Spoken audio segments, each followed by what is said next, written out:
Good afternoon, everyone. Thank you very much for the opportunity to be here. Truth of the matter is, I'm just pleased to be any place, if you want to know the truth of the matter. But I'm particularly pleased to be here. Yesterday we spent all day up in Altura and Cedarville.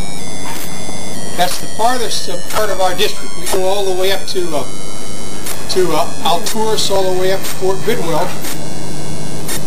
And with our back in Carmichael, then if we point down to the south, we go all the way down to Mammoth Lakes. So this is a time of year that we've been out talking to folks about the state of California and talking about some of their problems and what it will take, in fact, to solve them.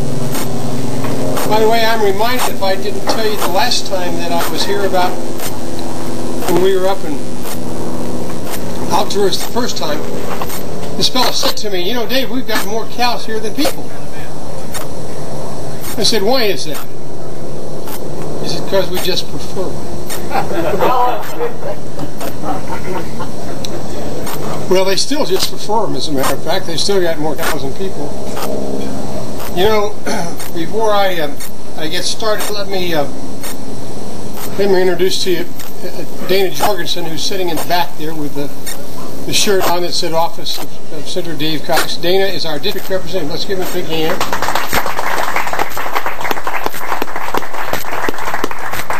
I know he's probably looking for an increase in compensation, but that'll just have to do. And then sitting next to Dana is Nia Dimovic. Nia is our community relations person who is responsible for all of our communication. And so her job is literally to make things right if I screw them up. So if I say something that is not exactly right before it gets in the press, it's her job to in fact take care of it. You know, here we are coming up for a new election cycle, and the interesting thing, I'm sitting at the table with the tax collector, the treasurer, and two supervisors. Got sheriff's department there, and then there's some other electeds here in the setting. You know, there's never a time where right before an election we begin to salivate. I mean, it's just unbelievable. How many of you remember when Governor Schwarzenegger first decided he was going to run? There was 135 people who wanted to run for governor at that time. Almost 136.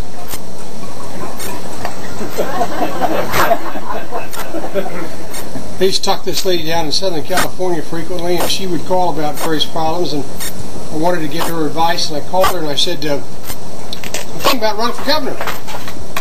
She said, "You know, I think that's just great, but I'm voting for Arnold." I said to her, "Well, you have forgotten that I served on the board of the Sacramento Municipal Utility District, and I was instrumental in cutting their utility bills in half." She said, "Yes, I remember when you did that. They were billing every 2 months, and you cut it down to 1 month. So you literally cut their utility bill in half." I said to her, "You perhaps remember when I was on the board of supervisors?" She said, "Yes, I do remember that. But I'm voting for Arnold." And I was in the assembly, and I said, "You probably have forgotten that I was the leader of the assembly." She said, "I know all that. But I'm voting for Arnold." And I finally had to say to her, "Mom."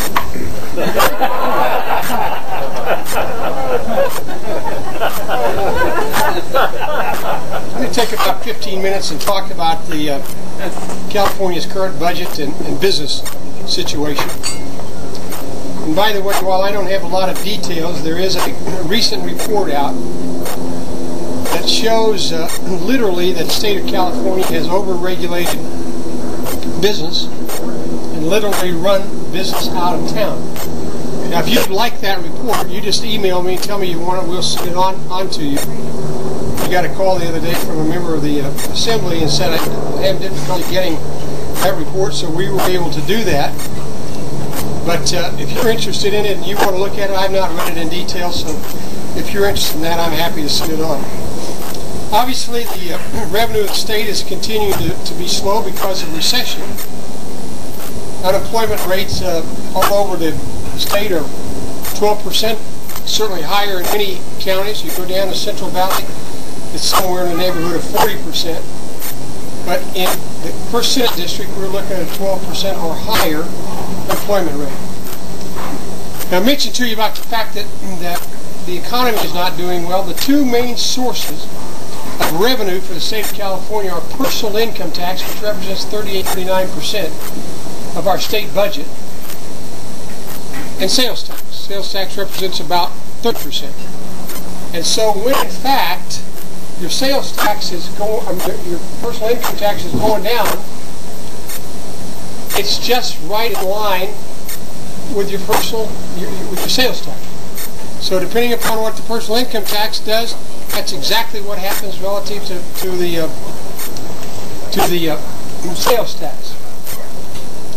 The two of those make up 68% of our total revenue. And by the way, it goes like this. Sooner or later, we're going to have to recognize that we're going to have to change that, and then we're going to have to flatten that system out somehow. I don't know exactly what that will be, but we've got to tackle that problem. Maybe it's just a flat tax. Maybe it's a flat tax and everybody pays something. Number one priority for the California legislature should be, but hasn't been, is that we ought to be concerned about stabilizing our economy and creating tax-paying jobs. And that's the only sure way that, in fact, we're going to expand our state revenue, and create is simply by creating those jobs in the state and keeping them in the state of California.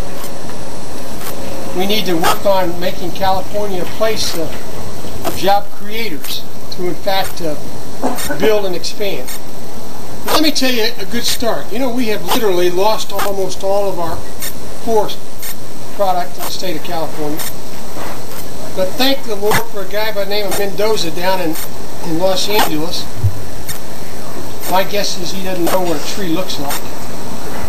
But he had a bill called AB 1060, which is frankly a good start as far as the timber harvesting industry is concerned.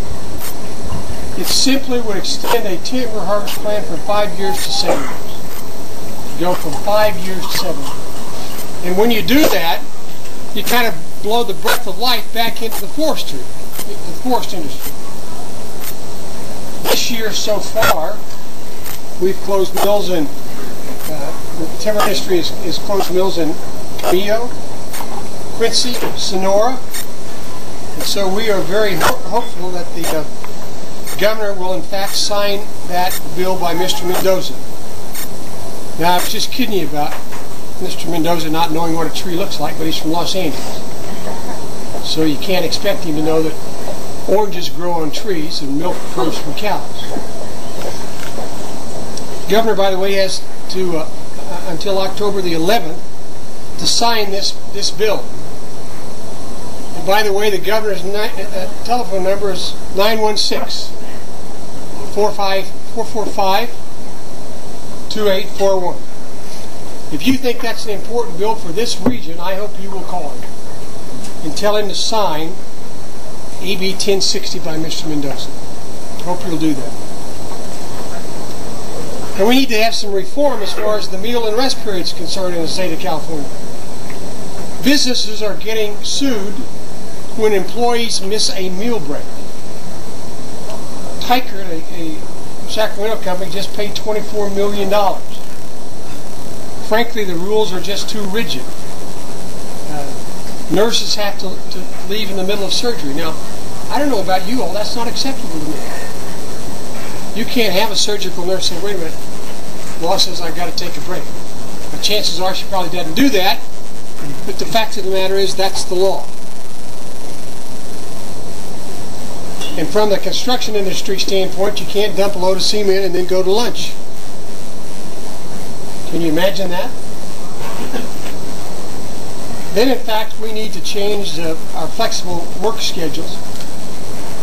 8-hour day is the law in California, so at the end of 8 hours, regardless of what the situation is, you're entitled to overtime. There's no flexibility. Workers can't work 410 without the employer having to pay overtime. Now, down in Sacramento several years ago, there was a company by the name of USAA, and they had employees lined up to take these jobs. They were paying 312s in their call center, 3 12-hour days, and the workers got paid for 40. People loved that. And you had husband and wife with children being able to eliminate the need of a babysitter. One would work 3 days and take 1 day off, and then the other one would work 3 days and take 1 day off, and they could continue their family that way. California legislature passed a law that said you couldn't do 312s any longer. You couldn't do overtime at the end of 40 hours, which was the law. And guess what? USAA decided they'd move out of California. And by the way, they didn't say Mother May I. They just simply picked it up and moved it out. And if we do, in fact, reform these laws that I've just mentioned, we'd send a message to businesses to come here and stay. Let me give you another real-life example. The only automobile manufacturing plant west of the Mississippi was down in Fremont, California, called NUMMI Automobile. A combination of Toyota and General Motors. General Motors pulled out, and Toyota has decided to close the plant. A company that had 4,500 jobs in that community. Interestingly enough, NUMMI had been warning California legislatures it couldn't continue to function under California's difficult regulatory structure. So they decided in 2003 they would have a summit. And at the summit they said, you know, members of the legislature, you got too many regulations, there's too much litigation, the cost of business is doing too high, we can't pass it on. If you don't do something about it, we're going to move. We didn't do anything about it. 2004 they did again. What do you think they said? Too much regulation, too much litigation, cost of doing business is too high, and if you don't do something about it, we're going to move. 2009 comes along. Toyota says, we're moving. We're shutting this plant down. You would have thought the legislature had gone berserk. Oh, no, they can't do that. We've been working with them. Well, if we'd been working with them, they wouldn't be thinking about moving.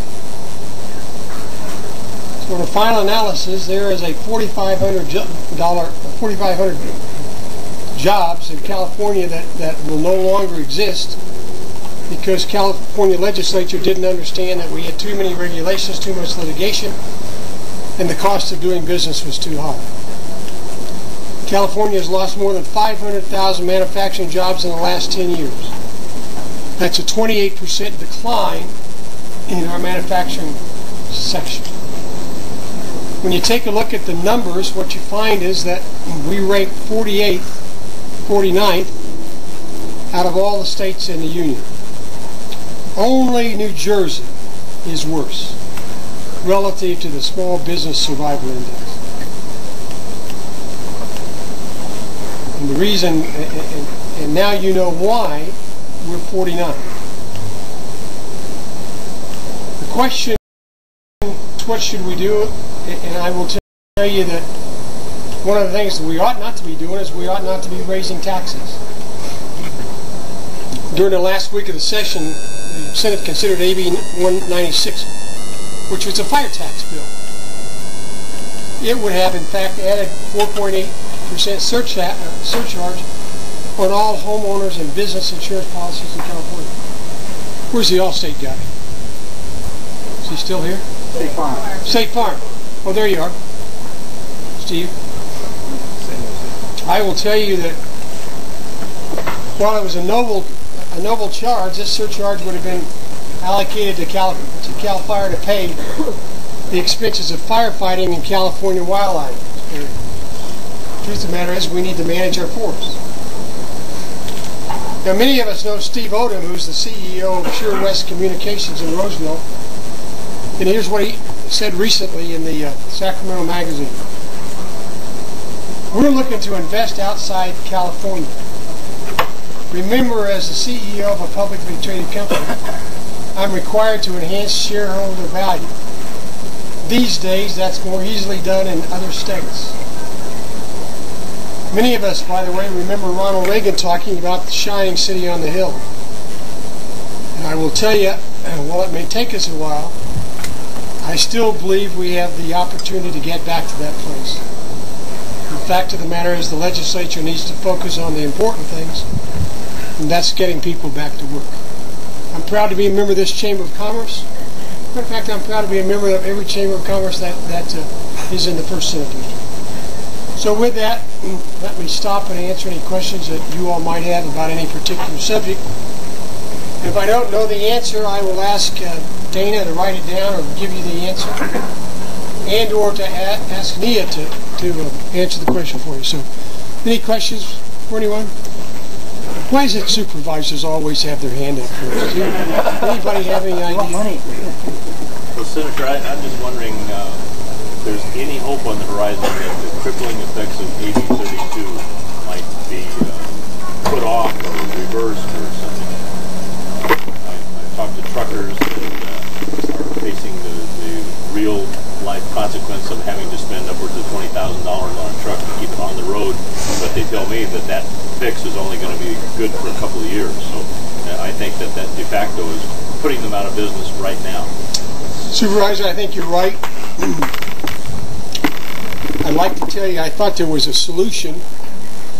I visited with the governor in February. He was looking for votes for his budget. I said, Governor, here are 12 things that I need to have in order to vote for your budget. One of which is you got to roll out AB 32 for a 4 or 5 year implementation period further, because we're going to break the state, people in the state of California, and that's not right. He was proud of the fact that they had done that for the off-road vehicles, but they have not seen yet the need to do that for the on-road vehicles. I'm hopeful they do. Not sure that they will, but I'm hopeful they do. So that's where we are. Yes, sir, Al. There may be a little silver lining behind that dark cloud of AB 32. It has to do with its purpose. Its purpose is to reduce carbon dioxide. Yet it's been discovered that carbon dioxide does not cause global warming. It follows global warming. And 15 years, according to the record, there hasn't been any global warming. So how can they continue something to fight global warming when there isn't global warming, and to suppress CO2, which is a plant nutrient, when in fact it doesn't cause global warming? How soon will the truth come out?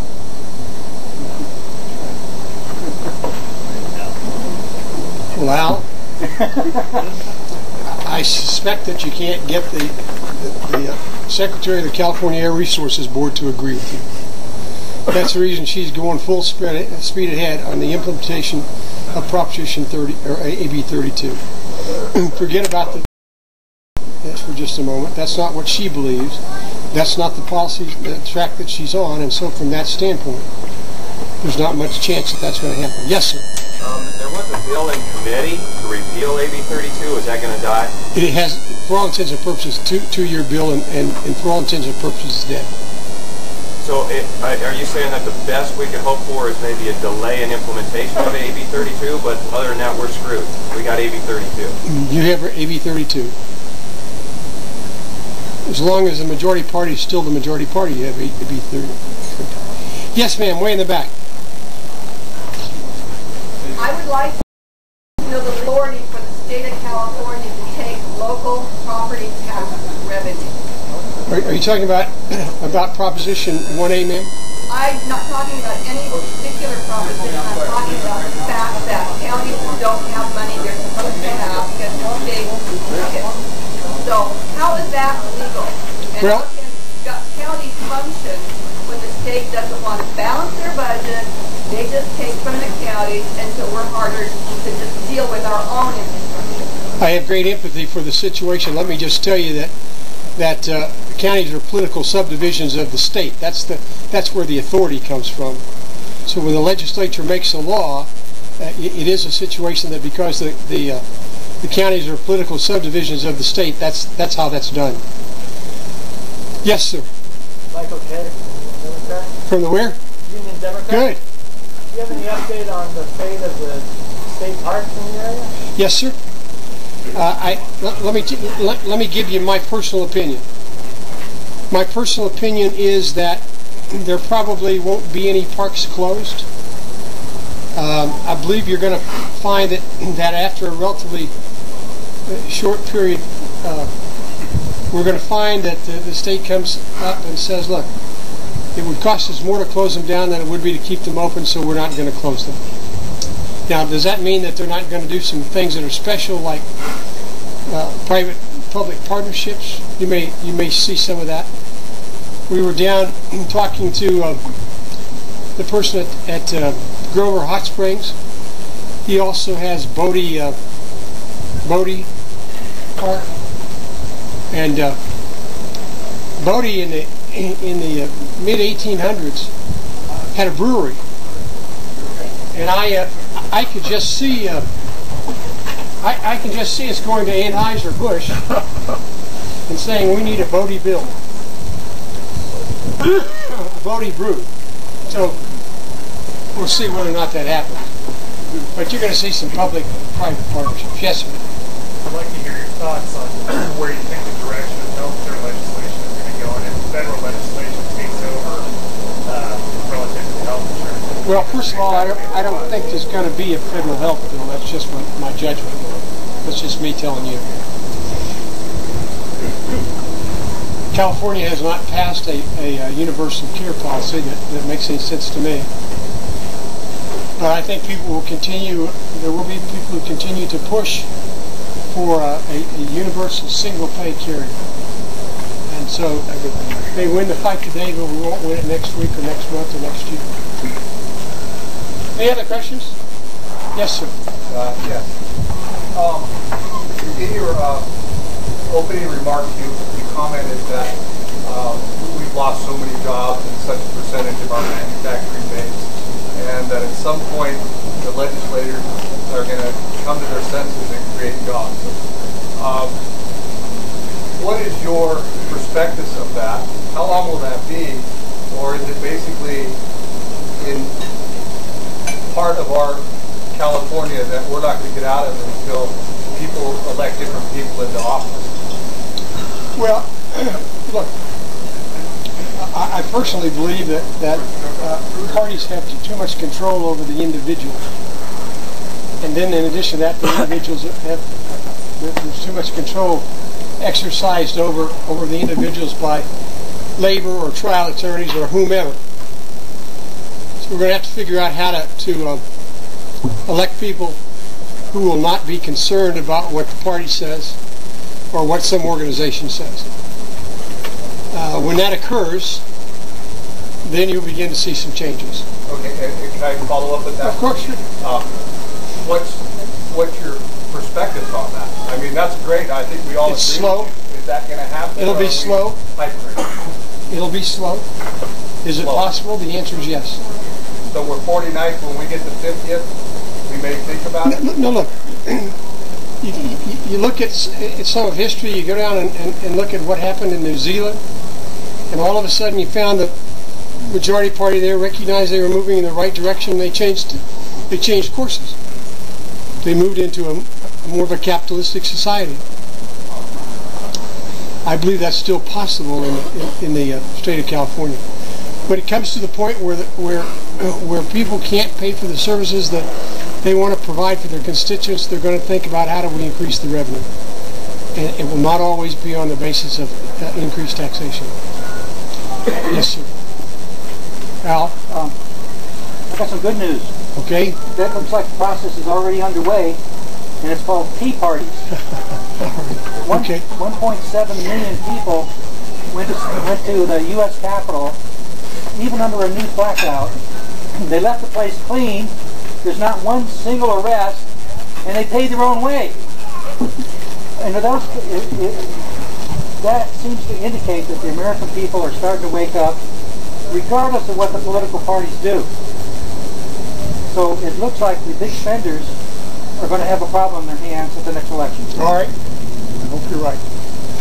Ladies and gentlemen, thank you. Yes, sir. One more question. I'm happy to visit with you afterwards if you want.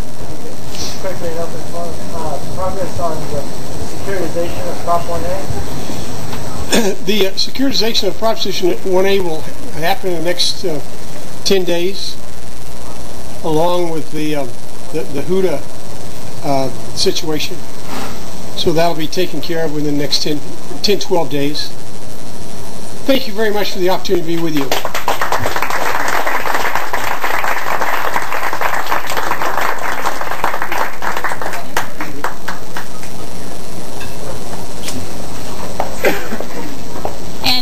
We want to thank Senator Cox for being here, and thank you for being a member of the Chamber. We appreciate that. The Chamber is supported solely by dues and our little fundraising events, and so we want to invite you to attend everything we do. But I'm here to let you know that our next event, which is not a fun fundraising event, but it's an important one, is our Economic Summit, and that's on Thursday, October 15th. We've been working hard to plan it. Some of the principals planning it are Supervisor Toffanelli and Jack Bodine from the City of Angels, and myself, Taliba Al-Rafiq, Steve Walensky, and so on. So we anticipate it to be a full day of speakers informing us all about economic development and how to achieve it here and create jobs in Calaveras County to improve our economy, and I hope you'll attend. We'll be sending you more information in the mail. If you want to participate in the planning or make sure that you get something, then give me your business card. I'll make sure that you're included in the mailing process. But it's just a couple weeks away. So, second of all, I want to let you know that we do have an event coming up on October 30th called the Frogtoberfest. And this is the follow-up of the Painted Frog auction that we didn't have last year. Now we're having it this year. It'll be a fun evening. Tickets are only $25. We hope that you'll attend. And we'll have all those painted frogs that were sponsored last year. There are 15 of them scattered around the county. They'll be auctioned off for charity on that evening. And it'll be beer, bratwurst, a fun evening, traditional Oktoberfest theme in a frog sort of way. So anyway, we'll hope you'll all come. And you can buy tickets from Carly over here as you go out today. And you can also take these flyers with you if you want to take them back to your place of business. So with all of that, thank you for coming and have a really great weekend.